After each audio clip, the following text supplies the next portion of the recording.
of the we came, and to it we return. This is one of the last temperate rainforests in the world. Remote, primeval, and pulsing with life. If there's a paradise on Earth, this just might be it. The Alexander Archipelago of southern Alaska. And at the crest of the food chain is one of the most majestic creatures on the planet.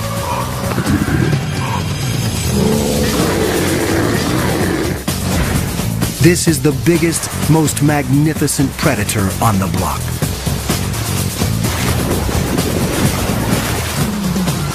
But everywhere, its ancient haunts are under siege.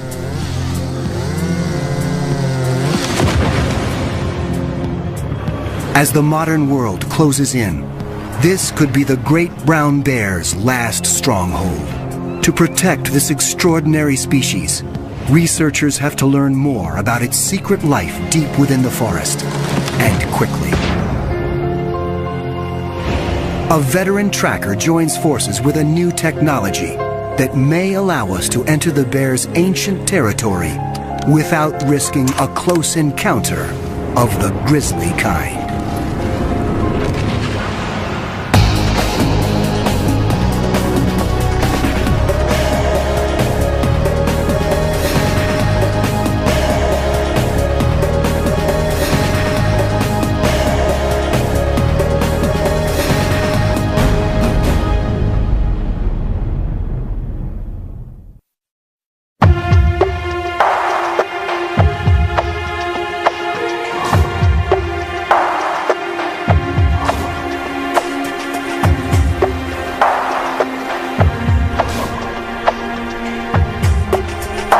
The Alexander Archipelago. More than 1,000 islands clustering off the coast of Western Canada.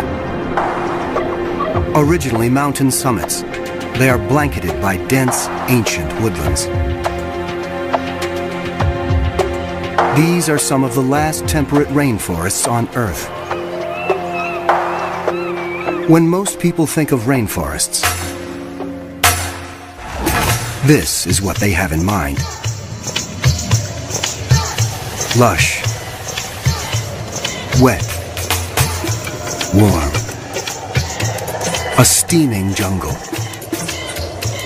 This is the tropical rainforest. Young leafy trees, a huge variety of wildlife.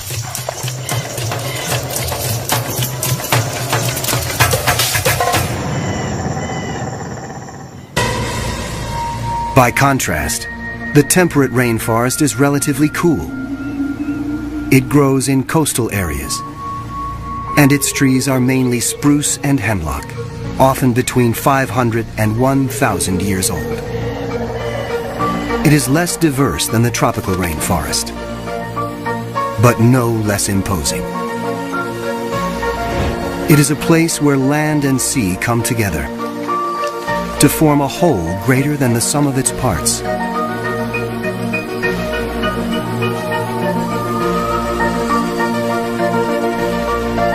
The islands have names like Chichagof, Admiralty, Baranof, Prince of Wales.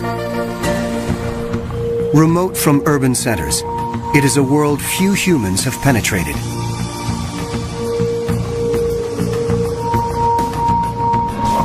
As a result, this vibrant ecosystem is a kind of heaven on Earth.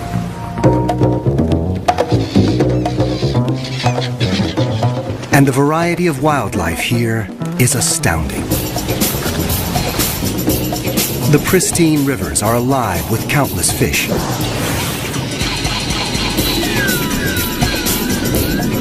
Amidst the islands, killer whales breach.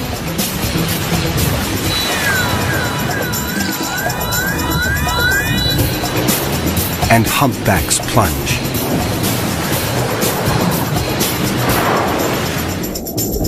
Dall's porpoises and Steller's sea lions feast in the food-rich waters.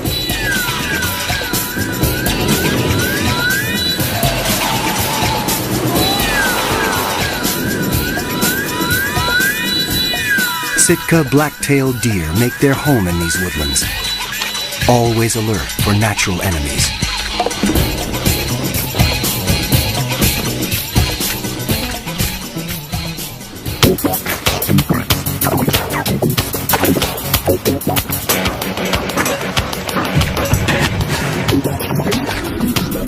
And the lord of this southern Alaska paradise is this mighty beast. You may know this bear as the grizzly.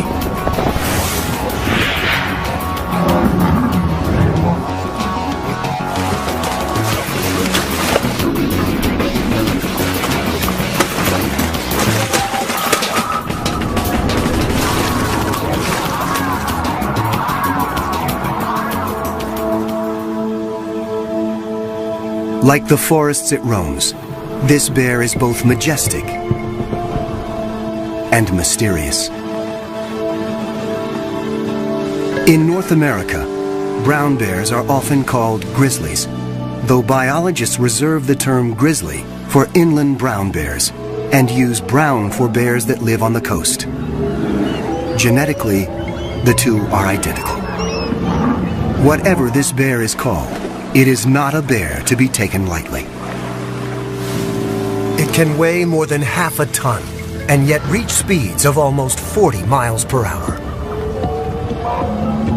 The brown bear is arguably the world's largest land carnivore.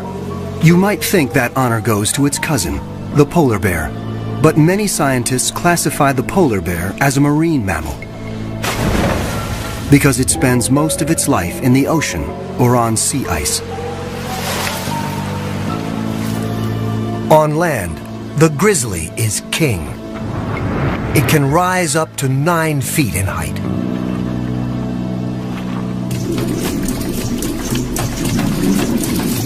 Bears are formidable hunters. They have a keen sense of smell, 7 times more powerful than a dog's. And they are notoriously patient in stalking their prey.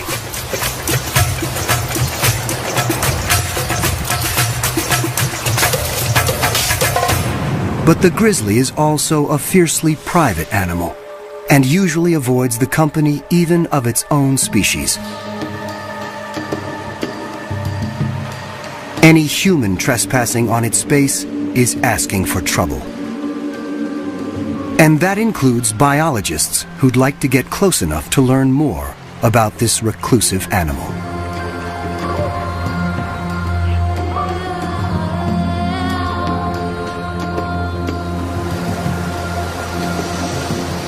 In the rainforest, the brown bear rules. It has no natural predators. And yet, worldwide, its numbers have been in decline for the last 100 years.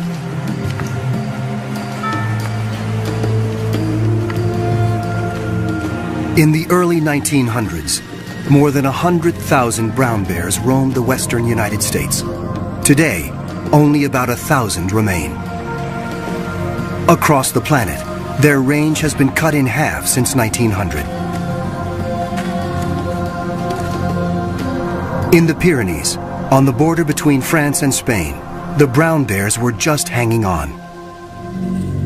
They were down to their last female. Recently, hunters shot her, thereby dooming this population of bears to extinction. Today, roughly 40,000 brown bears live in what might be their last stronghold, the state of Alaska. But every day, humans encroach a little more on their territory.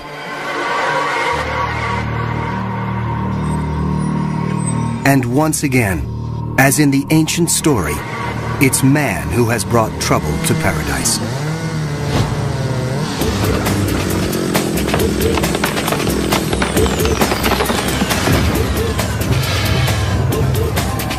Consumers demand an immense amount of lumber each year to build homes, furniture, and other creature comforts. The inevitable result: forest clear-cutting and the roads built to carry out the trees.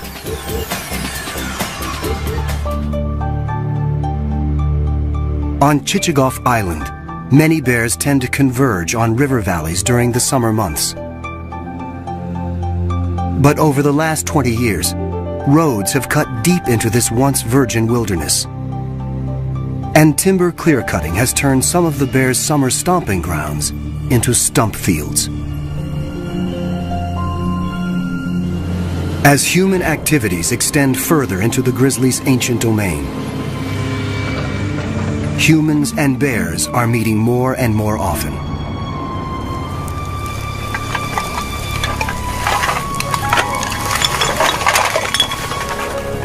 It is a recipe for disaster, for bears, and sometimes for people.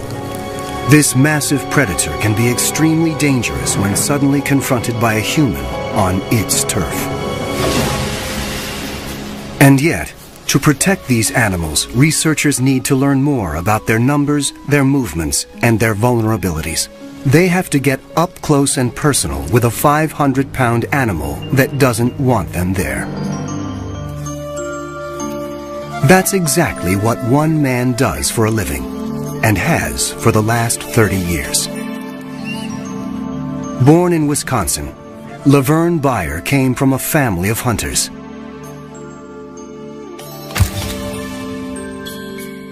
He arrived in Southeast Alaska in 1970 and fell in love with the wilderness. 3 years later, Laverne started working with the Alaska Fish and Game Department, tracking and capturing bears for government research. It was a job he was born to do. I've either lived with or worked with bears like my entire adult life, since I was 17 years old. And when I was 20 years old, then I had to shoot a bear in self-defense.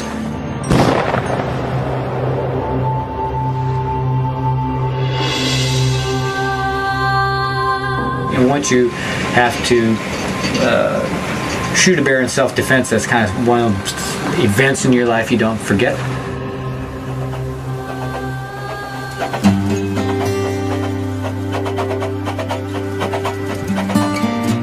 Over the years, Laverne has evolved from a trapper into a researcher himself. Largely self-taught, he works on the cutting edge of bear research technology here in Southeast Alaska.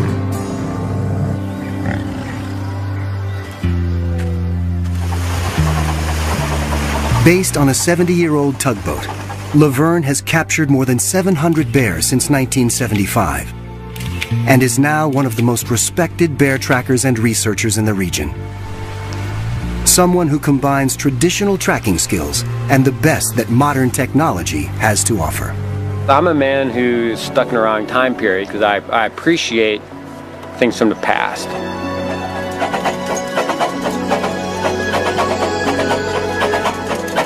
I definitely appreciate technology, and I guess it's somewhat like, too bad a person couldn't live in the past, but yet have some technology of the future. Technology of the present includes VHF and GPS radio tracking collars, which Laverne and his colleagues use to get a sense of the bear's movements. He wants to know how their range is changing over time in response to clear-cutting and road construction. Before you can attach a radio collar, though, you have to capture the bear. Laverne and his Fish and Game colleagues have been studying Chichagof Island bears since 1989. Jack Whitman is part of that team. Chichagof is one of the continent's largest islands, with an area of over 2,000 square miles. About 1,100 people live there, and about 1,600 brown bears.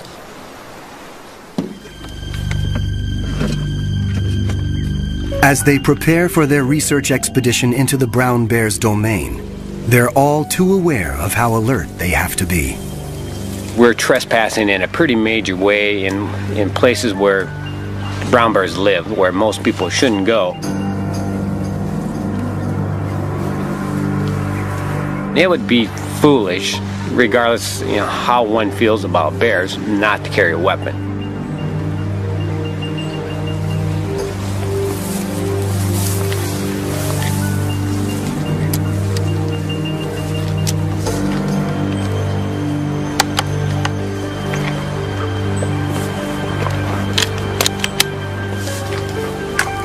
An ancient trail leads into the world of the bear.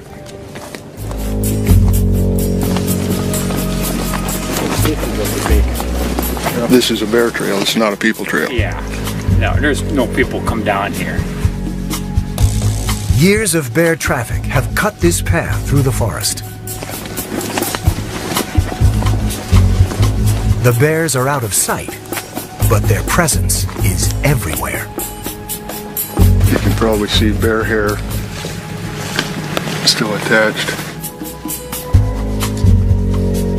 Big knot of bear hair there.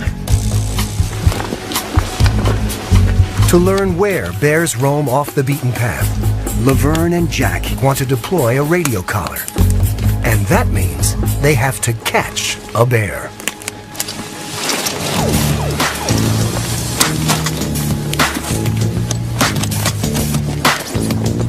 The art of snaring a bear without injuring it is a delicate one. In order to direct its path into the trap, you have to think like a bear thinks. You have to choreograph its movements. The bear has to hit a bullseye right here. Okay. We're trying to force that foot into that spot. Okay, so when he's walking down the trail here, he has hit that perfectly without touching the cable there. Plus you're trying to create his step for him too. This stuff here kind of leads him into this bullseye. If he steps on this, cable here a little bit, it's not going to catch him. The snare is set, but can it fool a bear? As the trackers make their way through the forest, their senses are on high alert for any sign of movement.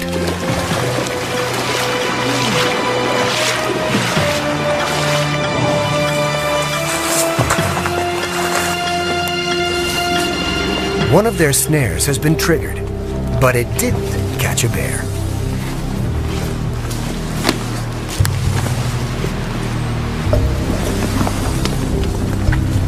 There's a clean miss too.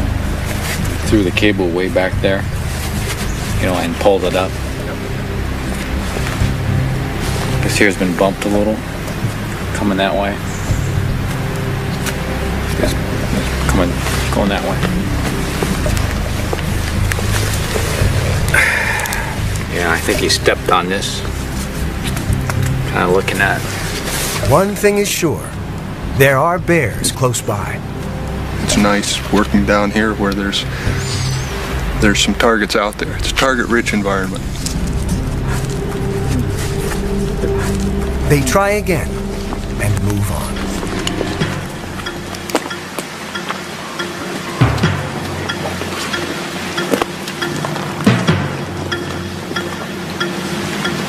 Finally, after hours of tracking bear sign and checking traps, Laverne spots a grizzly in the river near where they've set a snare.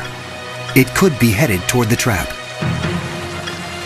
Now the key is staying silent, motionless, and downwind.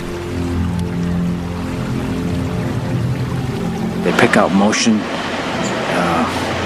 so you move slow, and deliberate, and if preferably you move when they're not looking at you.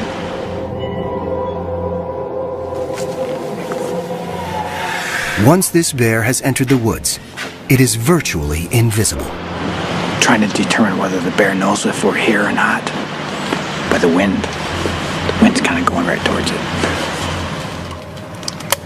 After nearly 30 minutes, Laverne and Jack hear signs that the bear's been caught, but how firmly the snare has grabbed its foot is unclear. At this point, it's kind of, how is this all going to play out?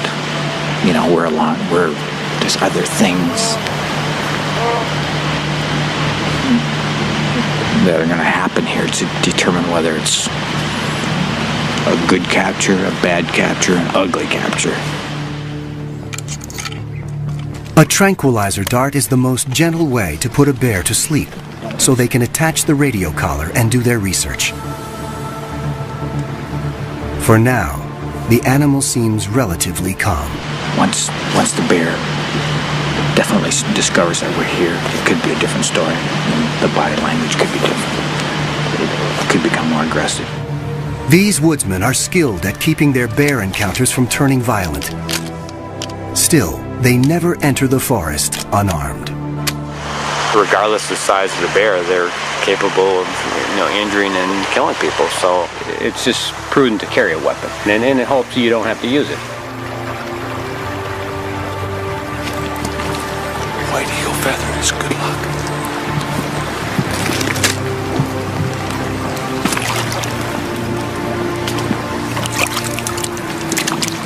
To make sure he places the dart accurately, Jack has to get within 10 yards of a 500-pound and now very aggravated bear. As he lines up his sight, Laverne covers him, just in case.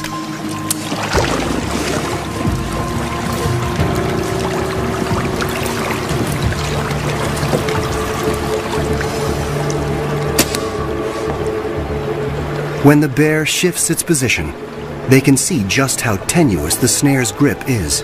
A sudden jerk, and this angry bear could be on them in the blink of an eye.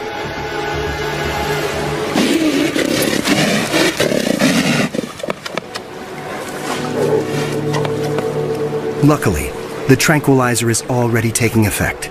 If not, the bear might easily have pulled free. Minutes later, she's out. And the researchers can go to work. But Laverne and Jack know that another bear could be watching them. Their every sense is attuned to movements and sounds coming from the trees. They waste no time. First, a blood sample. Then, the radio collar. Radio tracking is an indispensable tool for assessing the movement patterns of a population of bears. Each collar has a unique frequency, so each bear has a unique frequency. It allows us to hear where she is.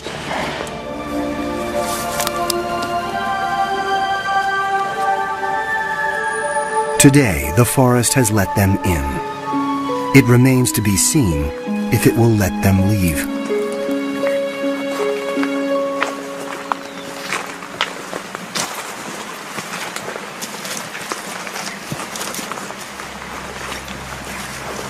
The woods are eerily quiet.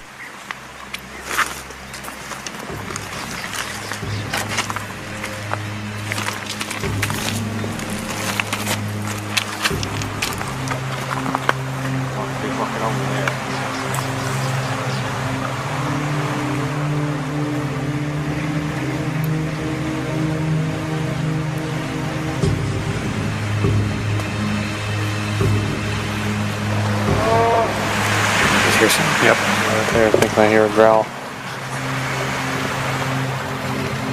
Suddenly, they realize they're being watched.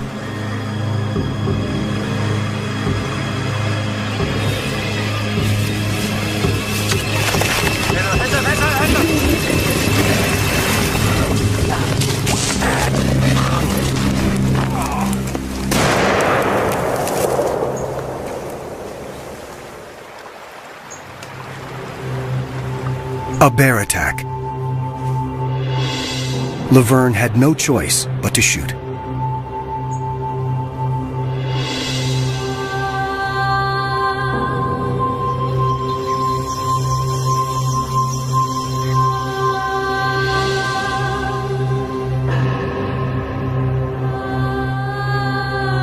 A day that began so auspiciously has ended in heartbreak.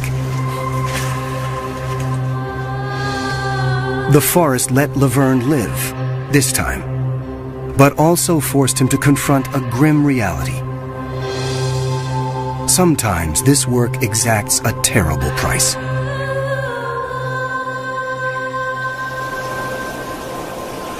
The attack has left Laverne with more than just emotional scars.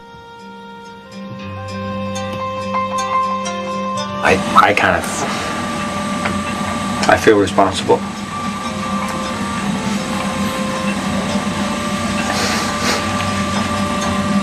You know, I did not want to pull that trigger. I did not want to kill her. You know, it was like shooting a friend.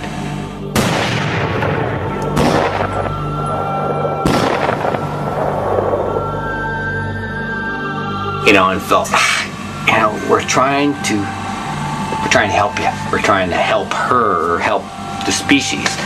She doesn't know that. I don't want to shoot you. Can't you understand that, we're not trying to hurt you?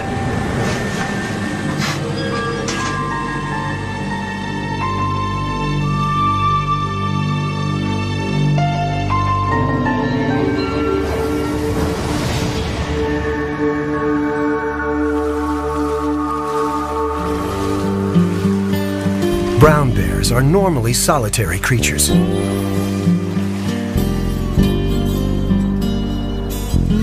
And most of their time is spent finding food and eating.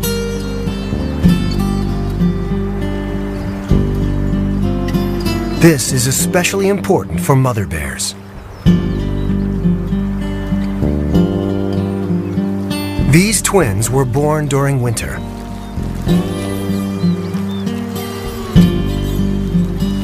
They depend upon their mother's milk.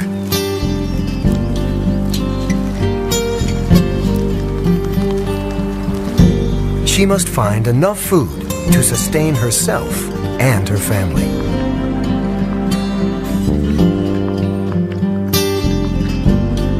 In early summer, brown bears commonly eat berries, grasses, and other vegetarian fare. But each year around July, their diet dramatically changes. And it all begins here.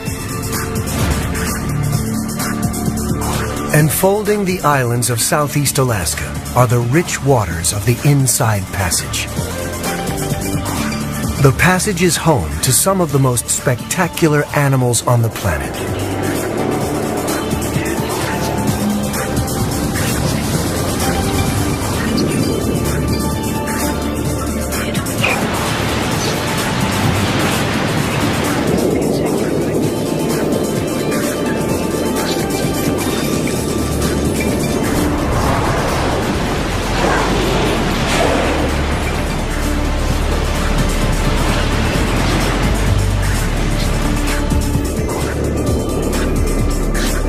The cold, nutrient-rich waters welling up from the Pacific depths nurture a flourishing food chain. Massive schools of fish thrive on rich plankton and attract an army of predators. Humpback whales gather to feast, working in groups to capture herring.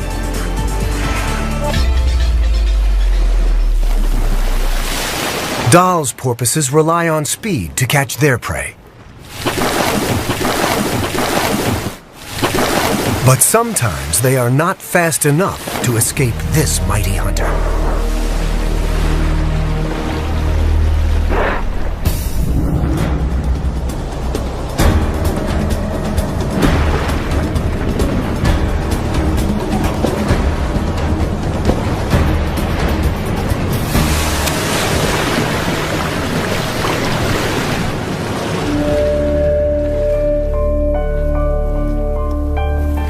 On shore, another mighty hunter is getting impatient, waiting for its share.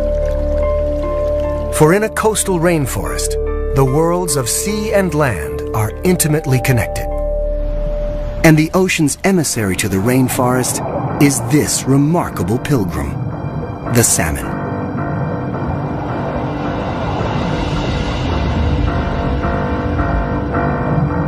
Chinook, coho, sockeye, pink, and chum. 5 species of salmon make the long trip back from the ocean to the place of their birth. After several years at sea, they've returned to spawn for the first and last time.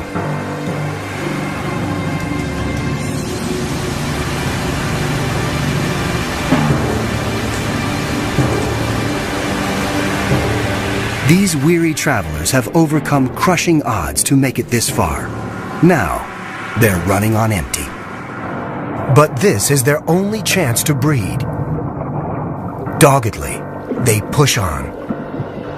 These sockeye have not eaten since leaving the sea, and they will never eat again. Starving, they begin to digest themselves from the outside in. Absorbing their silver scales, they expose skin, which turns scarlet and smooth. At the same time, the head turns green, and the male's snout takes a grotesque turn. Now, they're in full mating regalia. When they reach the spawning grounds, a female thrashes out a nest.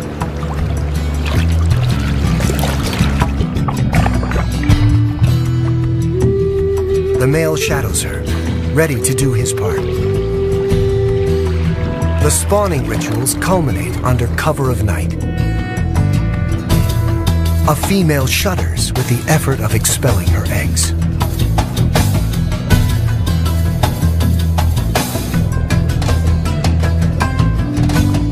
Her mate shudders in reply, fertilizing them with a smoky stream of milt.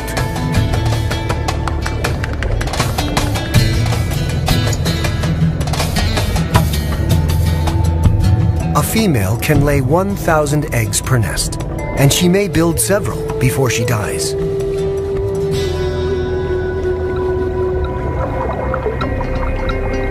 But it's only a few that make it this far.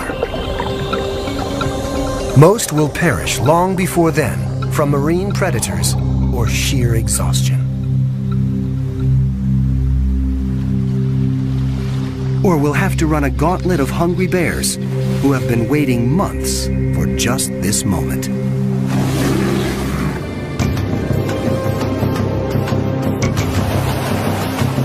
Bears are patient hunters, and for animals their size, their striking speed is phenomenal.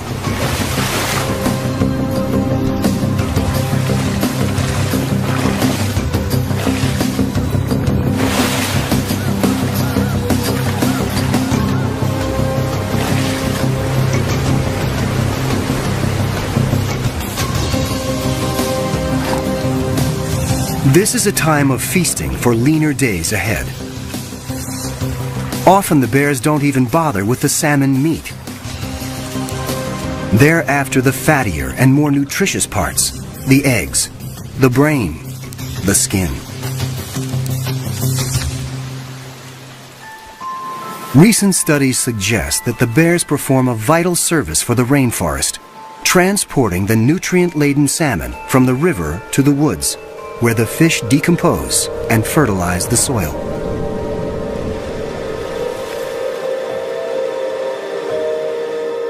But bears aren't the only hunters on Chichagof Island today. Brown bear hunting is legal in Alaska. Brown bear hunting season is open until the 20th of May. No matter how Laverne may feel personally about the practice, big game hunting is a popular sport in Alaska. If it's going to happen anyway, Laverne wants to make sure it's done properly, and the right bears are taken. Brown bears are the second slowest reproducing big game animal in North America. The female component of the bear population is the component that you want to protect the most. With more than 3 decades experience, few guides are better equipped to track an Alaskan brown bear than Laverne. But he's here for one reason and one reason only: to make sure that if a bear is going to be shot, it's going to be a mature male bear. Laverne operates by another rule as well. He never guides in the same areas where he conducts his research. Today, he's accompanying a hunter to nearby Admiralty Island. We're looking for a male bear, which is a male bear. To identify a male bear has to be an 8-foot bear or larger, or like a 22.5-inch skull or larger. It's the body movement, body structure. That bear there has about a 20-inch skull. Which means it's likely a female and off limits.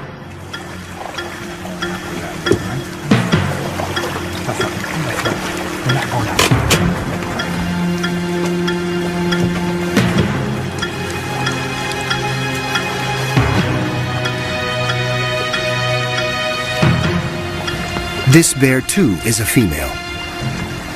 The hunter may be frustrated, but Laverne won't allow a female to be shot. We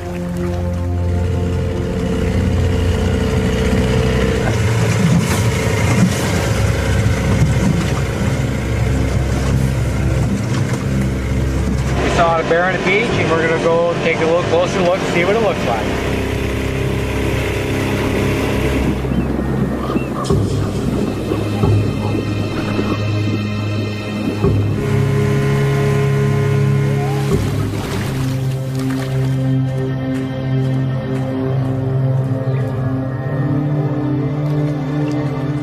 This is a large, old male. So Laverne gives the green light. The hunter lines up his scope. What an animal. My God. My God.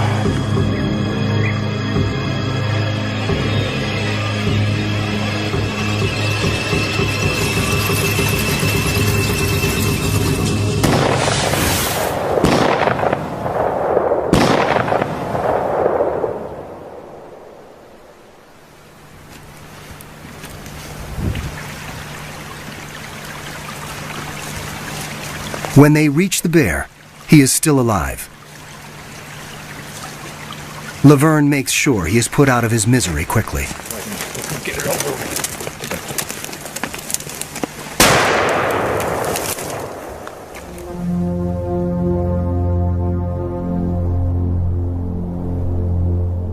Human encroachment, whether in the form of hunting or road construction, is simply a fact of life in our primal forests.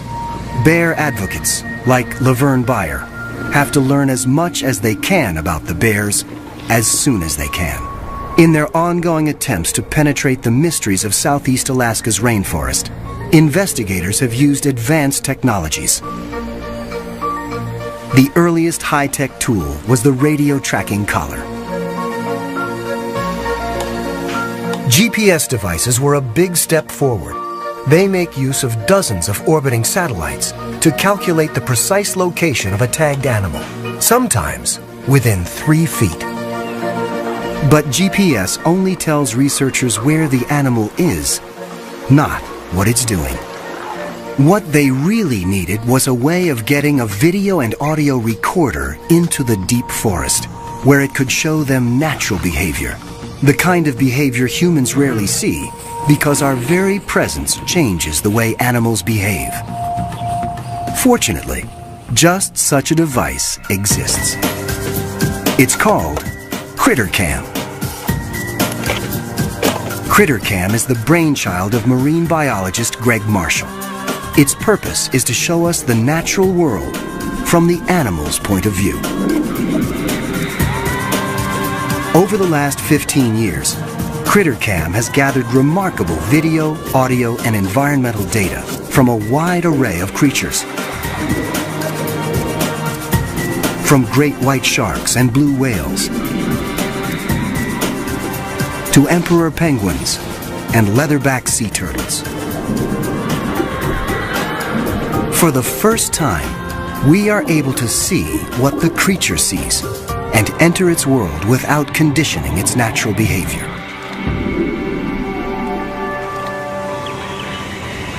In fact, just off the coast here, CritterCam recently brought back remarkable footage of one of the region's most impressive marine mammals, the humpback whale.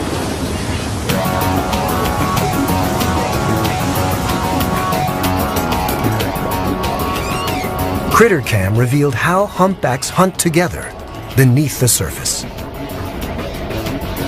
Some whales herd the fish. One blows a ring of bubbles. One calls to scare the fish into the bubble net. And then the entire group rises to engulf the hapless herring.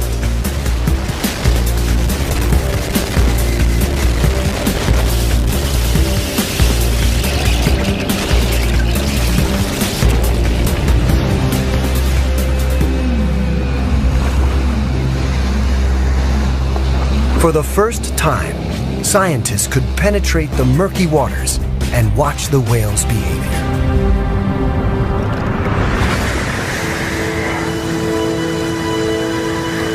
And this suggested another possible use for this technology, this time on a nearby land mammal. Because as experienced a tracker as Laverne is, he's never been able to watch brown bears in the thick of the forest. The GPS has been used on wildlife here in the past few years. Well, the next step for scientists is critter cam technology, seeing visually the wildlife's viewpoint. After years of success using critter cam to study sea life, Marshall and his team have developed a critter cam for land animals. This terrestrial version presents challenges the underwater device never had to face. For one thing, since audio and video signals don't travel through water, all data is recorded to an onboard tape, which is automatically released after 6 hours. There's no transmission with marine critter cam, so interference isn't an issue. But a rainforest is something else entirely. It's an interference machine. So engineer Dave Rash and his colleagues have put in thousands of hours making sure terrestrial critter cam was up to the job. Every element of the device had to be tested and retested, and then retested again. But it will all be worth it if critter cam brings back information that can help researchers protect the species. Still, lab testing only gets you part way. The critter cam team needed to find out how it performed on a live animal before they got into the field with a wild grizzly. How you doing? This is Damascus, the grizzly bear. He's about a 5-year-old guy. Lay down, lay down. Be a good boy. Look at that thing. Look at that thing. What do you think of that?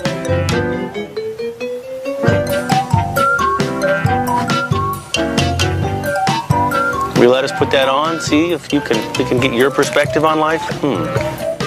Feed me, and I'm yours.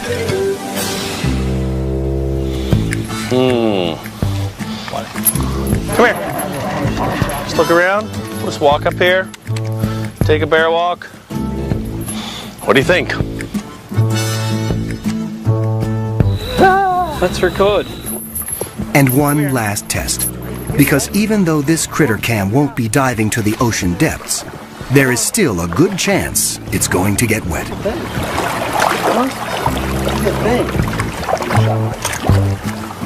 boy, huh? You want to swim a little? You want to see a little swimming? This is as far as Dave is going to get with a tame bear in controlled surroundings. It's time to head north.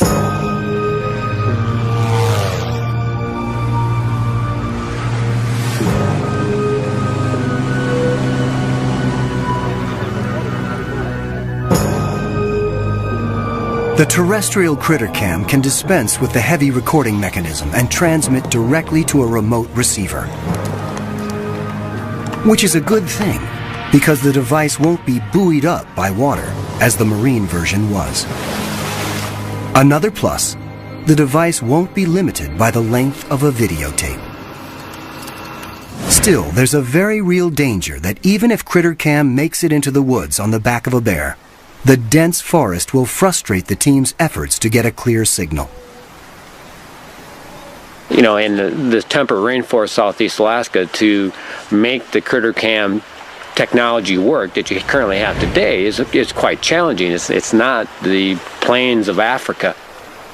First step, before going after a bear, field test critter cam on a somewhat less dangerous animal. What's going on here? I'm going up testing the Greg Marshall critter cam. How do you feel about it? Yeah, stop the debate about whether it's going to work through the forest or not. It doesn't take long to see the shape of things to come. Well, we're just tracking Vern as he walks up the canyon. And, The signals that I'm getting aren't as strong as I expect. Dave quickly tracks down the source of the problem. This antenna has connections on it which are very clearly marked. Even the best labelled things are no match for stupidity sometimes. Now we've got much better video.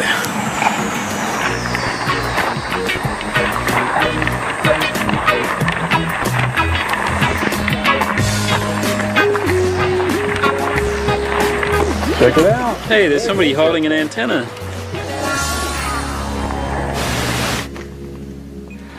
There's only so much preparation Dave can do.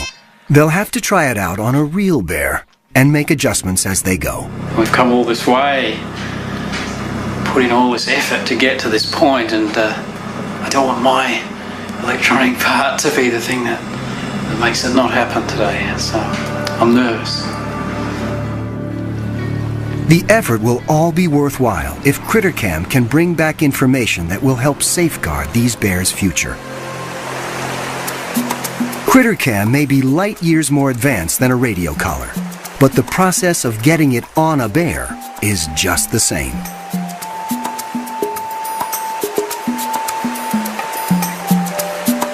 You carefully check various snare locations to see if a bear has been caught. The morning wears on, and only empty or sprung traps are found. Finally, a snare with a bear. It's a small bear, a juvenile, but it will do just as well as a large one for the lightweight CritterCam. Another bear could be nearby, so everyone keeps their eyes and ears open.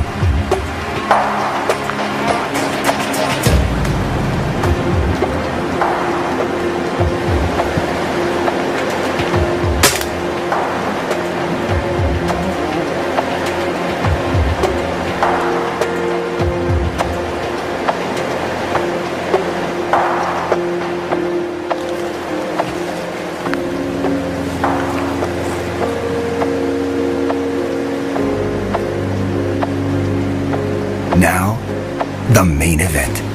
Dave, you ready with that thing yet?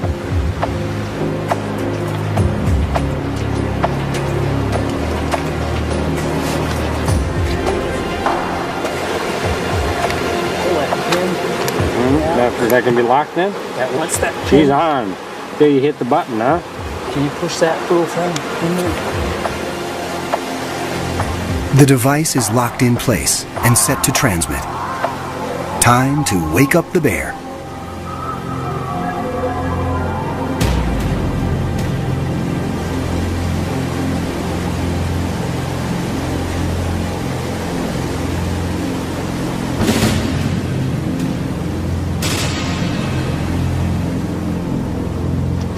We've seen this shot many times before, but we've never seen anything quite like this. She doesn't seem to mind the CritterCam around her neck at all. The bear is groggy, but she knows enough to head straight into the woods. The system's working. She's right on the edge of the range, but the signals are really marginal. I think she's right over on the other hill. It might be better for us to move over there if we can. Now I guess the work begins as we track the animal and see where it goes. So we might have our night cut out for us.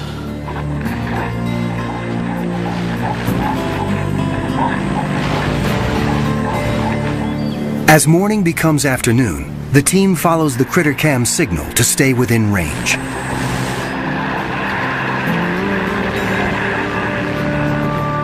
Dave continually monitors the system's performance in this difficult terrain.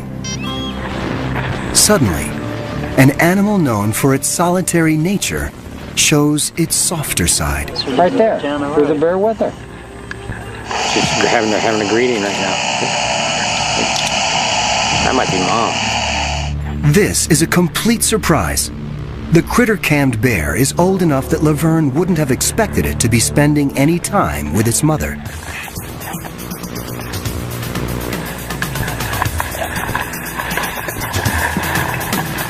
As the video starts to flow more clearly, they see some of the most intimate pictures ever captured of bear life in the depths of the forest.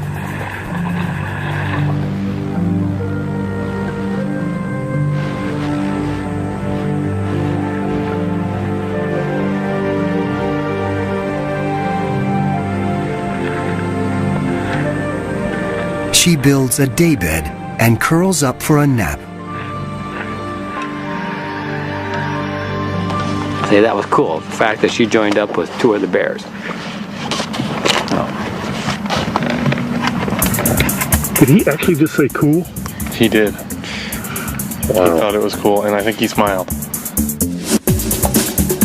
When the bear wakes up, an excited Critter Cam team watches as she eats some Devil's Club berries, a staple of the brown bear diet. Oh, check it out, yeah.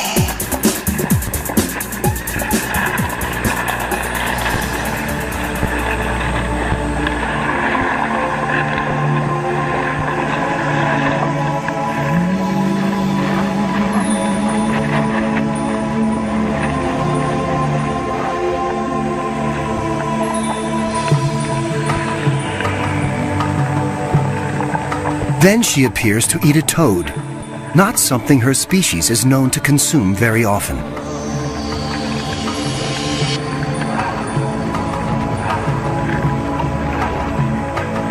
But berries and toads are just appetizers for a brown bear. Soon the bears head to the stream for the entree. And the young female is in the midst of it all.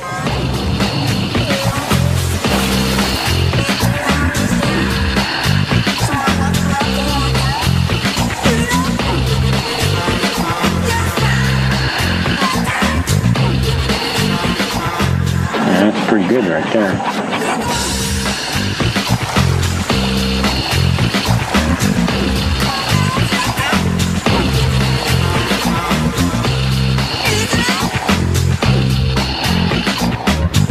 Laverne and the others are glued to the monitor.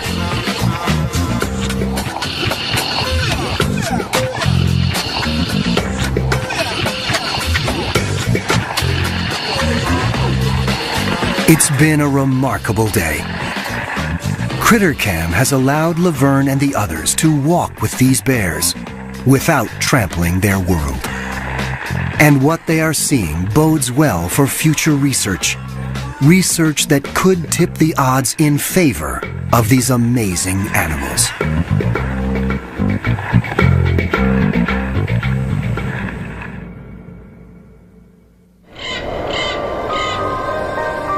It took thousands of years to create the rainforests of Alaska's Alexander Archipelago. They comprise some of the most pristine wilderness in the world. And they could be gone in just a few generations. The future of road building in southeast Alaska is unclear. But what is clear is that more roads would mean more pressure on the bear's home territory. And more encounters between human and bear.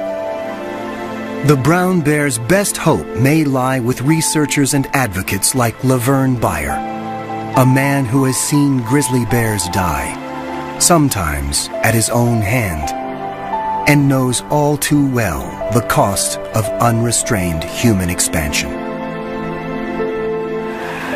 There are undoubtedly many stories hidden within the thick shadows of the northern rainforest.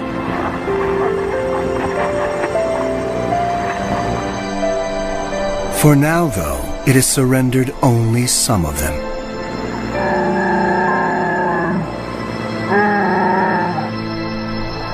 Time alone will tell if it can be persuaded to relinquish more.